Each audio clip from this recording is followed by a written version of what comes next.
In this video, we will see force and motion, again from the same chapter, that is gravitation. So, as we know that force and motion are related to each other, if we want to change the motion of object, we have to apply some force on that object.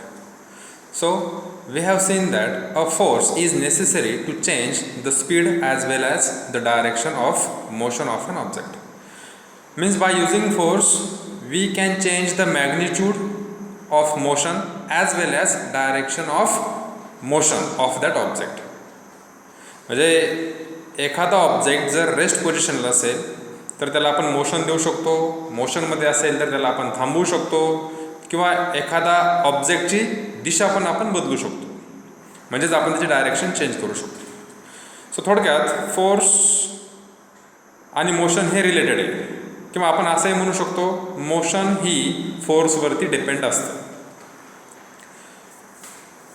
आता कुठल्याही प्रकारचे motion घ्या, मोशनचे तसे भरपूर सारे types आहे.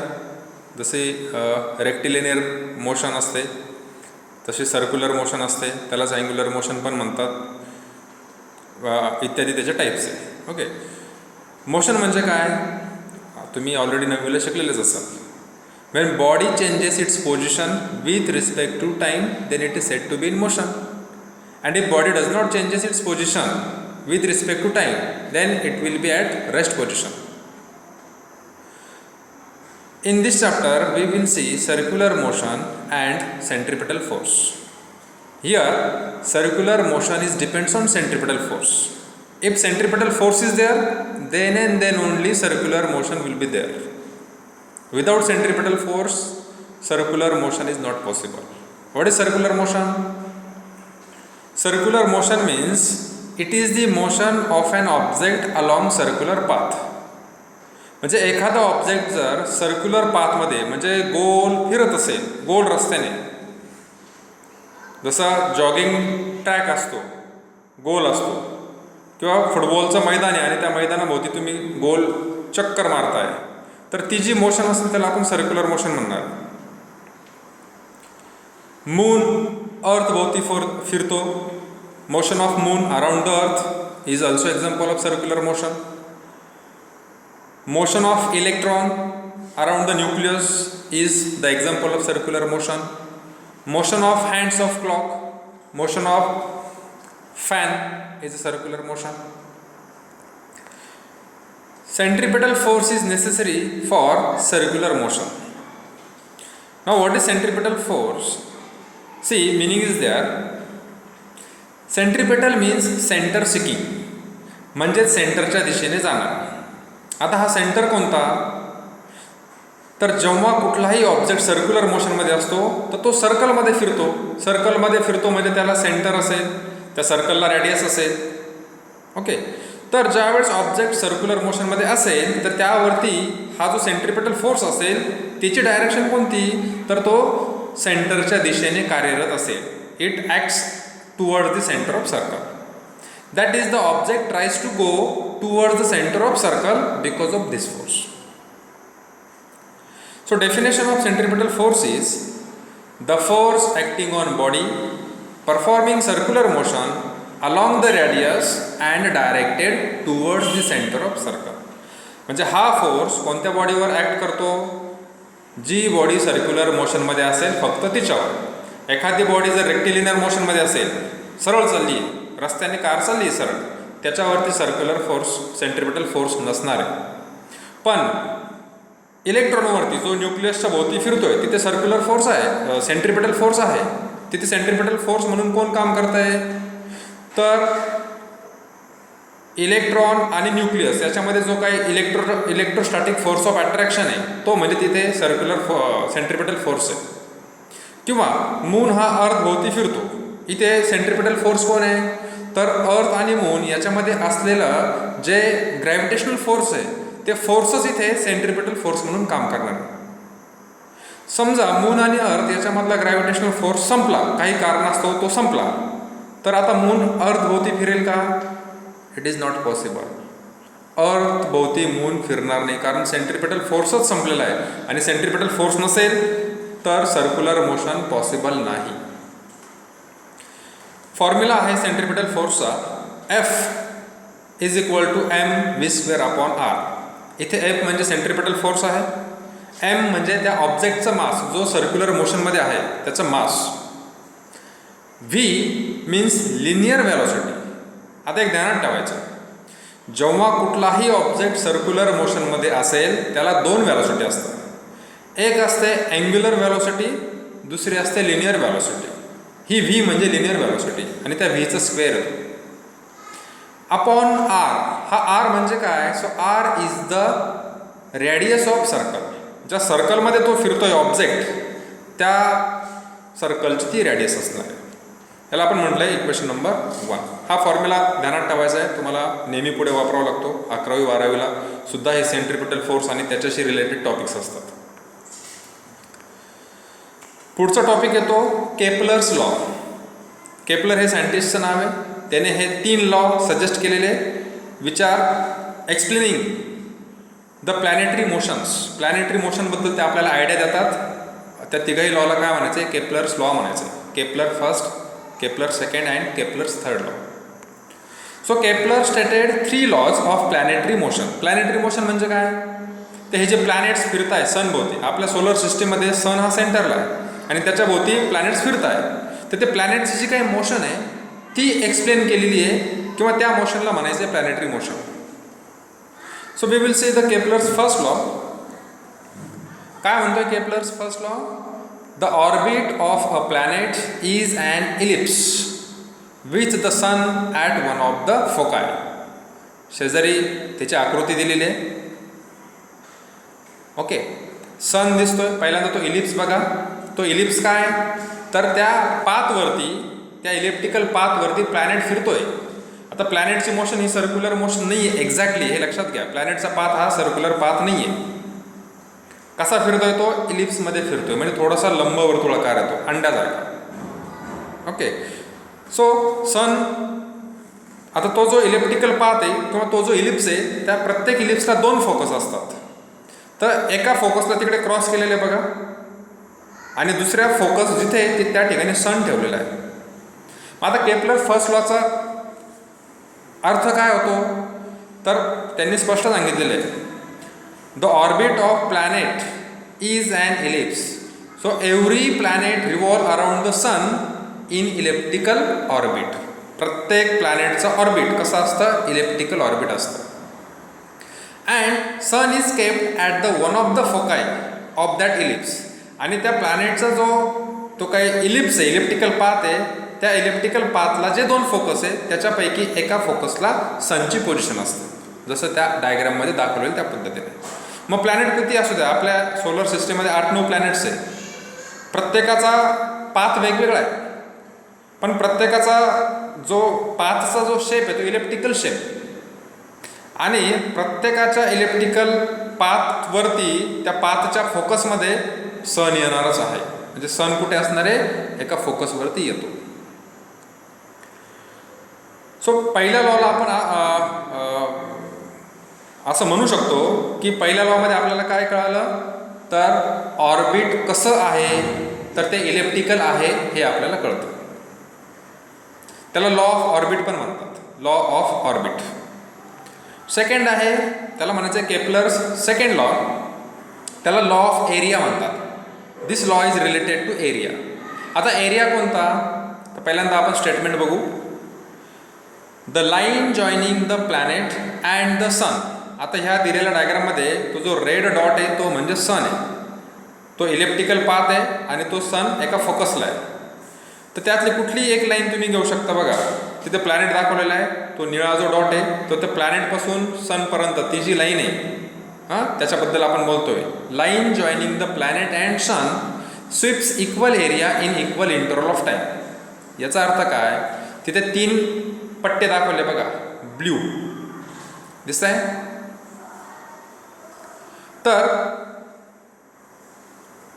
इथे काय होतंय की एका विशिष्ट टाईममध्ये समजा प्लॅनेट 1 तास चाललाय, पुढे पुढे जातोय, अँटी क्लॉकवाईज चाललाय आणि 1 तास तो पहिल्या 1 तासात आपण तो किती पुढे गेला ते आपण काउंट केलं, ते डिस्टन्स मोजलं. आणि मग तो ज्यावेळेस पुढे जातो तर तो एरिया कव्हर करतो, एरिया स्वीप्स आउट करतो. मग 1 तासामध्ये त्याने किती एरिया कव्हर केला तो नोट डाऊन करून घ्यायचा आहे. नंतर तो प्लॅनेट पुढे गेला 2 नंबरच्या ठिकाणी, त्या ठिकाणी परत त्याला 1 तासाचा वेळ द्यायचा. आता 1 तासात तो किती एरिया कव्हर करतो ते बघायचं. ओके, आता तुमच्या असं लक्षात येईल की जर आपण सारखाच वेळ दिलेला असेल त्या प्लॅनेटला तर तो तेवढ्या सारख्या वेळेमध्ये सारखाच एरिया कव्हर करतो. Equal area sweeps in equal interval of time.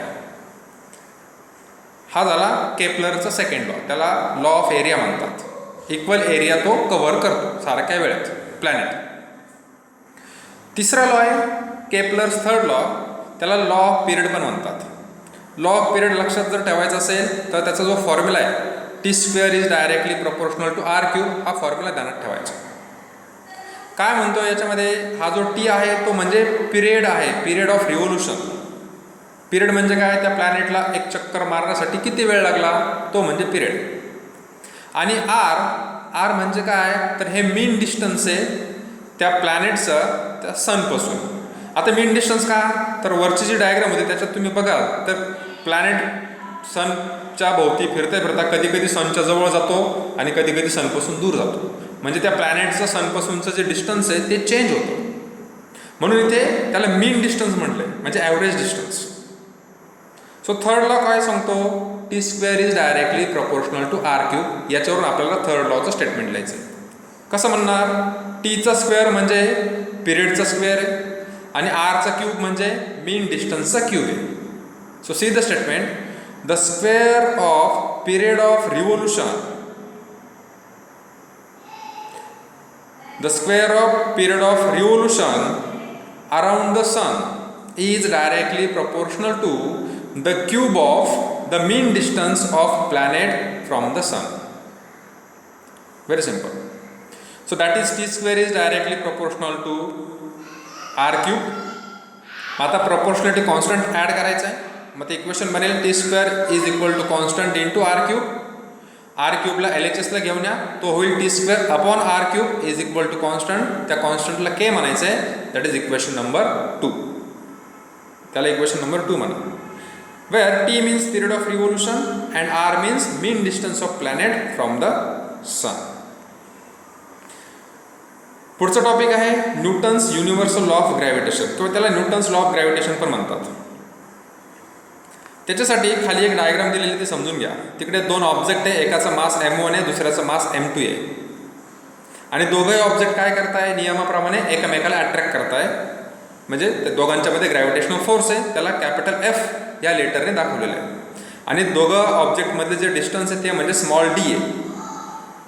आता इथे परत एकदा इक्वेशन ध्यानात ठेवायचं, त्याच्यावरून स्टेटमेंट आपल्याला लिहायचं आहे. काय equation, F is directly proportional to m1 into m2 upon d². हे इक्वेशन ध्यानात ठेवायचं. याच्यावरून स्टेटमेंट कसं लिहिणार बघा. Every object in the universe attract every other object with a definite force which is directly proportional to, किंवा यालाच आपण असं पण म्हणणार, हे जे पहिलं 2 ओळी वाचलं ना मी, याच्याऐवजी मी शॉर्टकटमध्ये असं पण म्हणू शकतो. कसं, the gravitational force of attraction between the 2 object, एवढं म्हणू शकतो मी त्याला.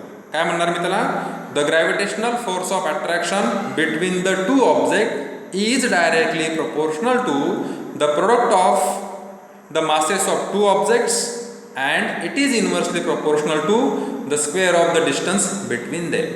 म्हणजे काय, 2 ऑब्जेक्ट, कोणतेही 2 ऑब्जेक्ट, अर्थ आणि मून असेल, अर्थ आणि ॲपल असेल किंवा काही असेल, ह्या दोघांच्या मध्ये जो ग्रॅव्हिटेशनल फोर्स आहे तो किती आहे, तर तो ग्रॅव्हिटेशनल फोर्स डायरेक्टली प्रोपोर्शनल आहे कोणाशी, दोन्ही ऑब्जेक्टच्या मासच्या प्रोडक्ट म्हणजे m1 इंटू m2, आणि इन्व्हर्सली प्रोपोर्शनल आहे दोघांमधला जे डिस्टन्स आहे d त्याच्या स्क्वेअरशी इन्व्हर्सली प्रोपोर्शनल आहे.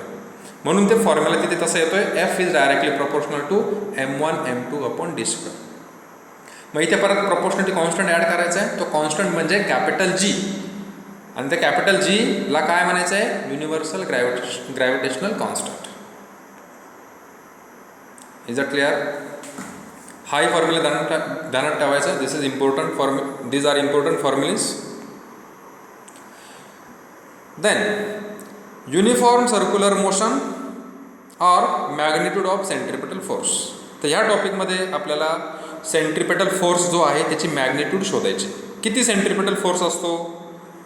जेव्हा एखादा ऑब्जेक्ट सर्क्युलर मोशनमध्ये असतो तर तिथे सेंट्रिपेटल फोर्स किती असेल ते आपल्याला काढावं लागेल.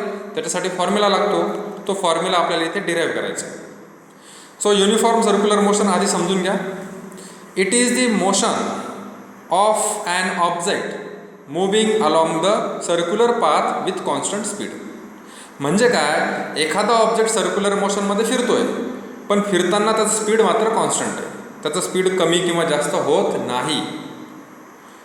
सो त्याला म्हणायचं आहे युनिफॉर्म सर्क्युलर मोशन. युनिफॉर्म म्हणजे कॉन्स्टंट. कोण कॉन्स्टंट? Speed constant. त्या ऑब्जेक्टचा स्पीड कॉन्स्टंट. एक्झाम्पल आहे त्याचा मोशन ऑफ अर्थ अराउंड सन.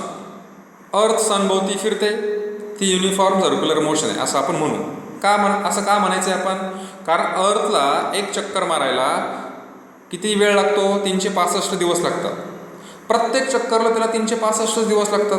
असं कधी झालं की एका चक्करला 360 दिवस लागले आणि पुढच्या वेळेस पुढच्या चक्करला 370 दिवस लागले? असं होतं कधी? होत नाही. प्रत्येक वेळेस सारखाच टाईम लागतो. म्हणजेच अर्थचा फिरण्याचा स्पीड कसा आहे? कॉन्स्टंट आहे, सारखाच आहे. नाव we know the formula of speed.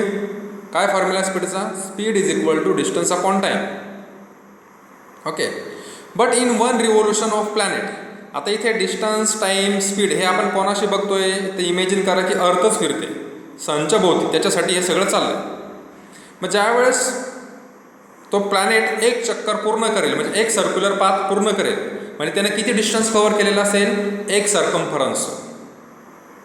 मग एक सर्कम्फरन्सचा फॉर्म्युला काय असतो? 2πr. म्हणजे किती डिस्टन्स कव्हर केलेलं असेल? 2πr. इतकं डिस्टन्स कव्हर केलेलं आहे. म्हणून तिथे लिहिलं बघा distance is equal to 2πr. आणि त्याला जो टाईम लागला एका चक्करसाठी त्या टाईमला आपण पिरियड म्हणतो. म्हणून time is equal to period दाखवतो आपण कॅपिटल टी ने. मग आता हे दोघंही डिस्टन्स आणि टाईम टाकायचे वरच्या फॉर्म्युलामध्ये. तर speed is equal to speed म्हणजे v. So v is equal to 2πr upon t होईल. But f is equal to mv² upon r. हा फॉर्म्युला आपण मगाशीच बघितला. mv² अपॉन r हा सेंट्रिपेटल फोर्सचा फॉर्म्युला आहे. मग ह्या फॉर्म्युलामध्ये व्हीच्या ठिकाणी 2πr अपॉन t टाकायचं आहे. तर ते काय होईल? f is equal to m in bracket 2πr upon t ब्रॅकेटचा स्क्वेअर अपॉन r.